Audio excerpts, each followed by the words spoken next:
দেখো বন্ধুরা, সেমনি উনান যখন জ্বালিয়েছিলাম ভাতটা হয়ে গেছে। ভাত নামিয়ে আমি এখন দেখো রান্না তরকারি করতে আমি বলছিলাম গ্যাসে করবো, গ্যাসে না অনেকটা দেরিও হবে। আর শীতকালে জানো তো প্রচণ্ড টাইম যাবে। এখন দেখো মাছ ভাজতে বসিয়ে দিয়েছি। আর মাছগুলো দেখো কারা কারা আমার মতো করে মাছ এরকম লাল লাল করে ভাবে কমেন্ট করবে। আমি কিন্তু এইভাবে তরকারিতে মাছ ভেজে দিই, নালে আমার আবার খাবে না। মাছ যেন লাল লাল করে এপিট ওপিট লাল যেন হয়। তো গ্যাসে করবো ভাবছিলাম, ছান এখনও হয়নি। আমি কি আগে রান্না হয়ে যাক তারপরে আমি ছান করতে হবো। যাই হোক বলছি আমি কি বন্ধ করে দেবো। তো তাই জন্য ভাত হয়ে গেছে, তখন ভাত নামিয়ে মাছ ভাজতে বসিয়ে দিয়েছি।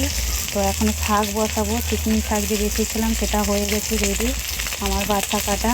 তো সেটা রান্না করব, তারপরে মশলা করে আমচুরের টক বানাবো আম আদা দিয়ে। মেয়ে চাইলে সব করতে পারে, কিন্তু মেয়েরা দেখো সব কিছু ত্যাগ করে এসে ছেলে বাড়িতে মানে বড়েদের বাড়িতে বিনামূল্যে কাজকর্ম সব কিছু করছে। কিন্তু বড়েরা কি আমাদের বাড়িতে গিয়ে কাজ করতে পারবে, বা অনেক কিছু ছোট বড় কথা সবাই সহ্য করতে পারবে? পারবে না। কিন্তু মেয়েরা সব পারে, তাই না?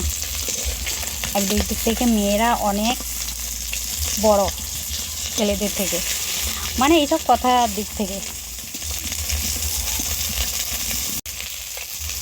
সংসার সুখে হয় রমণীর গুণে, তাই তো।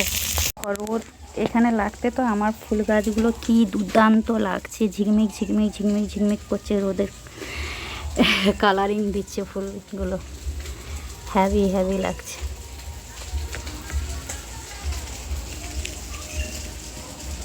রান্না করতে করতে খালি ফুল দেখছি।